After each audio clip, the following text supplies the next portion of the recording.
Okay, so lesson 2 from topic 2 is called 3 American Indian Cultures. We're going to be studying about some of the basic early Native American cultures that have led to the groups that we have today. And so how do we study about the Native Americans from these earliest times? We don't have any written records of them. They didn't leave writings, but they did leave artifacts behind. So artifacts are just objects that people make. It could be jewelry, it could be pottery, it could be any kind of tools or anything that they're leaving behind. And so by studying those things, we learned a lot about these different groups of people. So the first group we're going to talk about is ancestral Puebloans. So they're called this because they're the ancestors of the people that the Spanish called the Pueblo people. Around 1150, this group of Puebloans were building connected stone houses, kind of like apartment buildings. So they had different levels and different stories, sometimes up to 4 stories. And this is in the year 1150, so this is pretty incredible. And they were kind of building like small cities, basically. But they had to adapt to their climate because the climates there were very hot, very, very dry, and so they had to use their water very wisely. So they started building like irrigation systems, and they would dig ditches throughout the lands, and they would use that to carry water from the streams to the fields where they would grow corn, beans, and squash. So they had a major irrigation system going for themselves. But then a long drought, or in the 1300s, made them start having a lot of difficulty with farming. And so when you have that long period of dry weather, you have less crops growing, so you can't really live there and survive.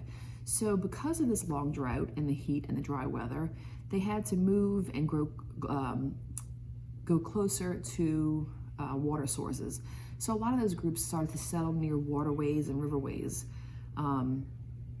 where it would be easier for them to farm. And so the descendants of these Pueblo people still live in present-day New Mexico and Arizona.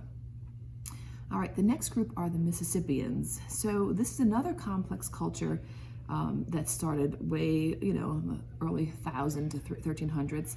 And they were living in the Mississippi River Valley that we know today, not too far from us. And that region is a wetter climate. They have more rainfall, more waterways, that are offshoots of the river. So this group of people had a very different farming experience. They were able to farm without having irrigation because they had the river, they had the rainfalls, whereas the Puebloans had to have their irrigation systems.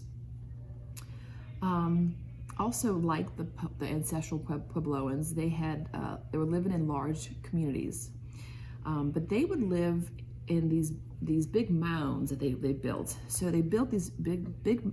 They're called mound builders, the Mississippians, because they would make hills out of the earth, and these mounds all had religious purposes. So they would have temples and priest leaders that would go sit in these mounds and rule the people. What else? Also, the Mississippi villages grew because of their advances in farming. It made it a lot easier having the water, but they also had tools that helped them grow different things. Tools is an invention that started to make farming easier and more productive. And that just goes through current day. The better your tools are, the more productive you can be. Also, for the Mississippians, religion was a major part of their life. Just as with those ancestral Puebloans, they did start to have droughts over time, though. So as that started happening, the Mississippians started to have some struggles growing their own crops. And that led to violence between the groups because the groups started fighting over resources and over their crops. And all of those types of things led to that culture eventually dying out. But there were other cultures that came after them, like the Cherokee, the Choctaw, and other groups, the Natchez, those kind of groups. The third of the original Native American groups that we're going to talk about is the Iroquois League. So they are the people of the present-day New York State, so way up north, in the northeast. And they call themselves the people of the Longhouse because they built sturdy, large longhouses. What's interesting about them, I think, is that their women owned all the property, and they were in charge of the planting. And stop the video. So what I was saying was that the men would go move with the wife and their family, which is very different than how we think of cultures back then. Also, the women had the political power. The Iroquois included 5 different nations, so they spoke different languages, but they're all pretty similar.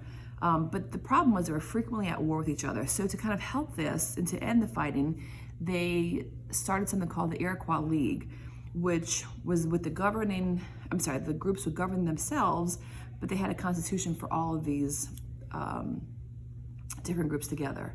So that wraps up lesson 2, and I hope you enjoyed this.